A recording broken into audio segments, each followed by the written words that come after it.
face, it was crisis mode, operational, let's get this done, and we were really good at that. We handled it all. Then when things kind of turned around and we started to, things were smoothing out and we had worked out a lot of problems that were very serious. To take us to that next level, we realized that we needed help with the four of us working together more strategically on the business and more forward thinking and what does the future hold, and letting go of some of the maybe challenges or hurt that we've had in the past because maybe we felt we were passed over for an opportunity, or just different little things, or felt beat up by the previous management, or just different things. I recall that you'd had an interim CEO that had come in on contract. Yes. And that he'd really ruffled some feathers pretty bad. He did. He really broke some confidence, broke some of the confidence people had in their ability to do their job. He wasn't really the best. He did a good thing for our company, but he was very difficult on people, very hard on people. Some of it was true, some of it was just the way he slanted it, but it didn't matter, it was hurtful. Yeah. And there was some strong feelings of hurt that my sisters had, feeling like they were just treated not very well. Yeah. And really were upset about it, and just kind of buried that for the the overall picture of how are we doing in the business, and we're running the business. But we really needed to work through those hurtful things that were said. So you had a bunch of fractures. We did. So when we talk about, in the book here, we talk about fixing fractures. Yeah. You had a bunch of them. We had a bunch of them, and a bunch of them that we didn't even know that we had because we weren't delving into it. So they've been kind of papered over. Yeah, you know what, and we'll just put that away. It's okay. Just, we don't have to deal with that. It's not something that's, meaningful for anybody to move forward with. But I think that once we started going down this process of really understanding how we felt, what our roles were, why we were doing what we were doing, and how we could be better moving forward was the bigger picture. How do we become better? And how do we be better so that our next gen can be better? So you're trying to pave the way, in a sense, for the future. Exactly. By cleaning up the past. Yeah, and understanding. You can't change what's happened in the past. You have to learn from it. You have to understand it. And you have to acknowledge why maybe someone has pain. But at the end of the day, we can't change that. So what we can change is how do we do it going forward? Yeah. So it really is fundamentally a process of adjustment to overcome and let go of the past, yes. But to change what needs to be changed and move on into the future effectively. Eh? Right, and I feel like the exercises we went through with you and Peter at the time, the whole conflict resolution was critical for us. Yes. We use it to this day. So I don't know how, is it like 4 years since we've Gee, is it 4 years? I don't know, 3 years. It's a while. Years. Yeah. But we developed our sisterhood. We developed our mission statement of what that means to us. We meet every month. We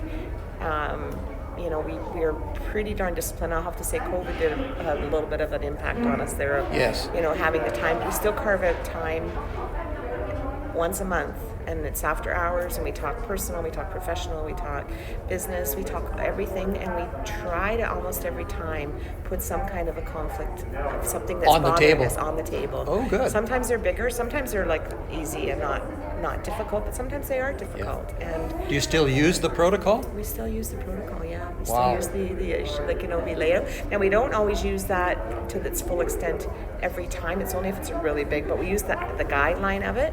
Yes. But if it's really deep, we'll actually go through the process and do it all that way.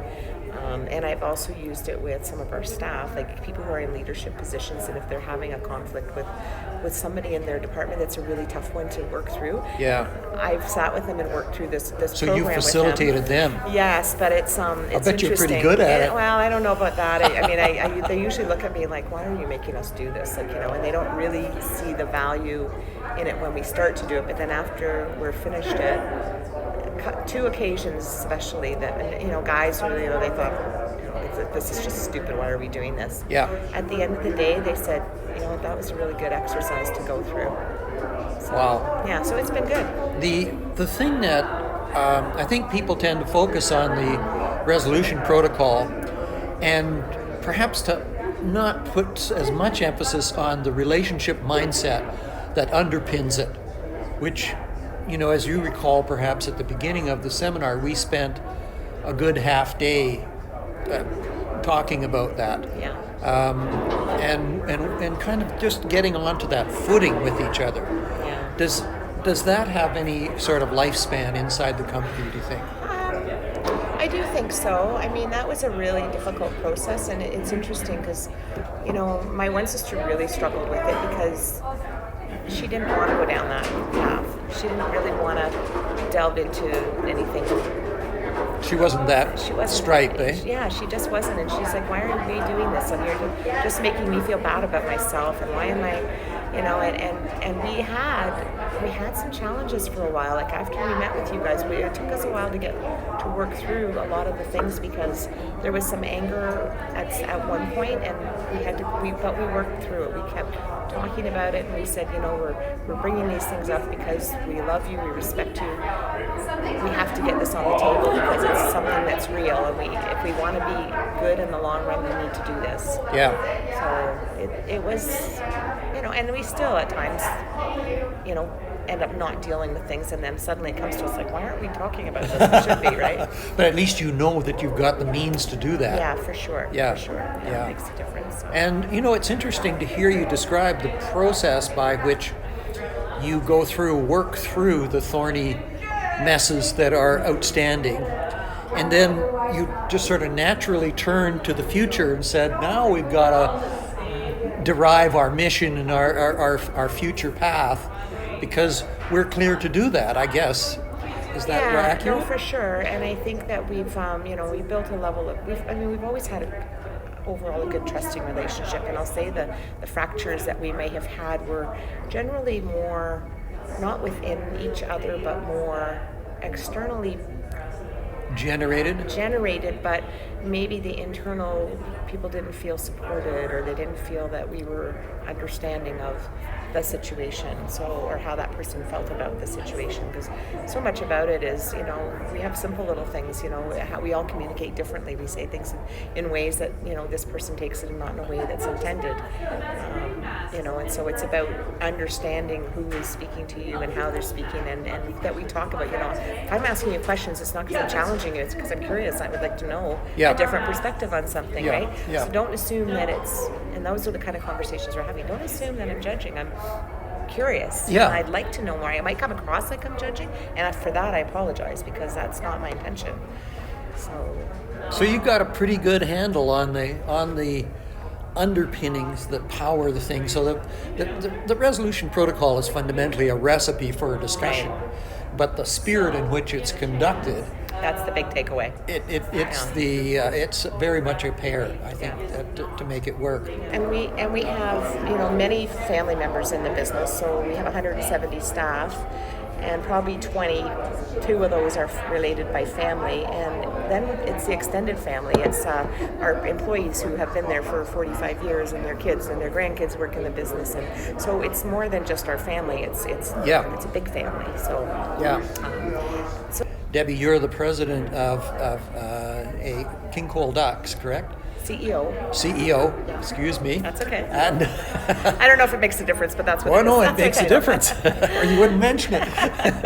and you have it's an agribusiness, Correct. which is concerned with raising and husbanding and marketing of ducks, and you're the premier provider of ducks to the Canadian market, it seems. Yeah.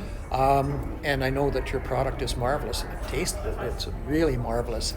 And you operate out of a compound, we styled it, north of Toronto, where you have everything ranging from the hatchery to the husbanding and growth of the ducks and into the actual retail of the product on site, correct? Yeah, that's right. Yeah, so there's a lot of pieces.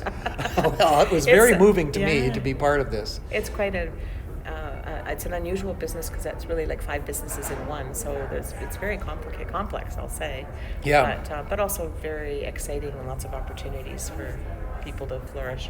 Well, I think it's wonderful to have a product that is so well accepted and so well your brand has been so well recognized in Canada, And to have that kind of market appetite for what you're doing spurs you on, I'm sure. It does, yeah. Yeah, that's really encouraging. But in about 4 years ago, you had reached a point where you felt that something had to be done about the dynamics among the 4 sisters who were the prime operators of the business. And so it was through your tech chair, Bruce Harbinson, I believe, that I was contacted, and I actually dragooned Peter Buchanan into coming along and seconding with me in the assignment. But we did I can't remember, was it 3 days? It was 3 days, yes. Beforehand. Set out. We had some homework beforehand. It was good. Yeah. But the focus was on using the fixing fractures process to resolve the differences between the sisters. And as you mentioned in the bulk of the interview, there were also differences that had been generated by outsiders that had internal impacts on your cohesion. That's right. Yeah. It really made us second guess our skills and our quality, like the reason that we were there, and were we the right people there, and it was a lot of soul searching that went on, for sure. Well, you really went at it with a will. I felt that there was no holdback among the sisters as they approached this, because it was very challenging, and I'm sure, as you'd mentioned, that it was something that not everybody wanted to embrace fully at the outset. Why are we doing this? Was the question at one point. Yeah. Why are we doing this? Because it's hard. It is hard. It is hard. And I'd love to have an instant wave the wand kind of thing to heal all this, but it seems to proceed at the speed of life, not the speed of light. Exactly. And it's very challenging, and I think very courageous that you took it on, and it's wonderful to hear that the results have served you well. They have, and we love our sisterhood. We love it. We are sad if we can't, and it's crazy because we'll start at like 4:00 on a Tuesday, and it'll be 10:00 at night. We're still going. We're like, oh, here we go home, But we just have so much stuff that we want to talk about, and we find day to day we just don't have the time to do that. Yes. So we carve out our Tuesday night once a month, and it's Sacred. And we all value it.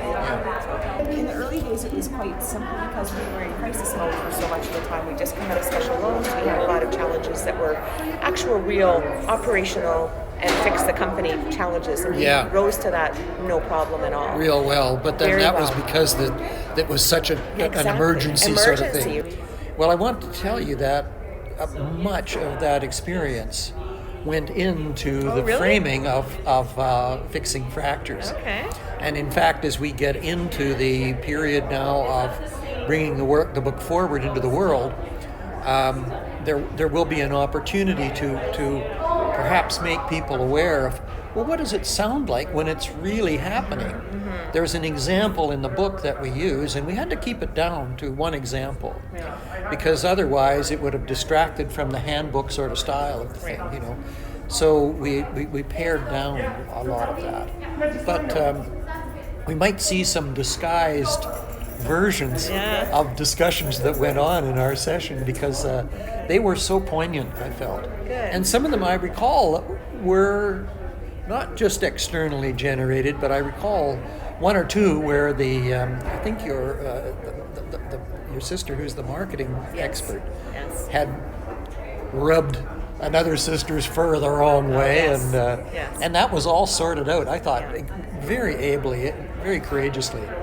Yeah, no, it is true, and in the situation with me, being appointed CEO, was really hurtful to my sister Jackie, because she thought she had been grooming herself for the head role of the company. Yes. She went to university for that, and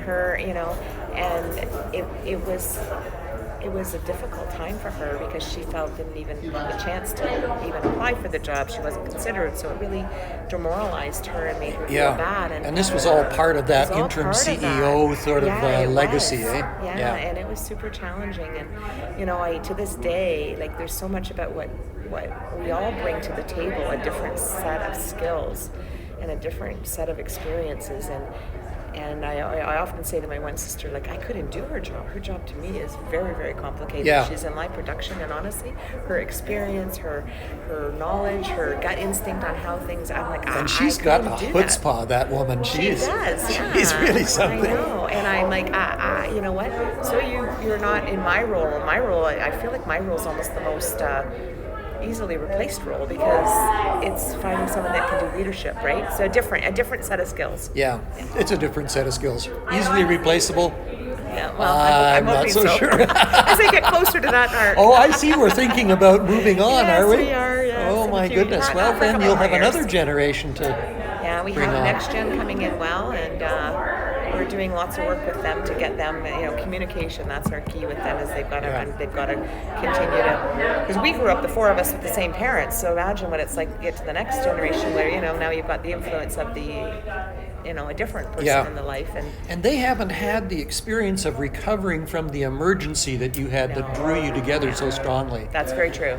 So that's the thing. I think that core spirit, that the uniting theme, dilutes a little bit through the generations, and it kind of gets a little lost. Yeah, no, it's true. And I mean, I've said this many times, I found it actually in many ways easier to lead and manage through crisis than once things settled down. It became more complicated after that, because then you have time to start thinking more about people's feelings, and you start thinking about other things, and you're like, oh, maybe I shouldn't be such a hard ass, or but when you're just trying to make sure, we were trying to keep our machine going. We had all these staff members, people relying on us for their jobs, and we're like, we can't let these people down, like we need to make this work. So, and you've got a lot of people who are relying on you. Well, families and business, to me, are very complicated business, and I think fractures occur in non-family business lots of times. For sure. Because differences between people are just natural, and their responses to it tend to be visceral. So they get into a jam before they know that they maybe regret that they did or whatever. But differences come up. But I think in families, that there's an exponential sort of growth of potential. You still have to have dinner together, right? You still want to do the family things together, and we're really lucky, because my sisters are my best friends, and our challenge is trying to get away together. We're like, how do we go away for a week together? Because we all play key roles in the business, so you can do a week. You can't all leave at once. We can't really all leave at once very easily. We can for a week, but we've got everything planned, and we're good to go. But it takes a lot to work it. Well, Debbie, I'm very honored to say that much of the experience that I had with you went into the creation of Fixing Fractures.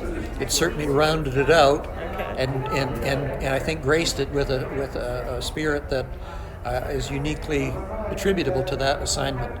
So I'm very happy to be able to present you with a copy of Fixing Fractures. Well, thank you. I'm looking forward to reading it and seeing what did I say, what did I do. I'm sure we'll recognize ourselves. You'll hear echoes in there somewhere. Yeah, no, that's and I good. hope Thank that you. it'll affirm your ability to practice the protocol in the company, and I'm very grateful that you would take it back with you and find a home with you. For sure, and I think it's going to be a great tool for us to and learning for our next gen as well, because there certainly are definite differences of opinions on things. So I think it's going to be a really good. It's inevitable. Yeah, for sure.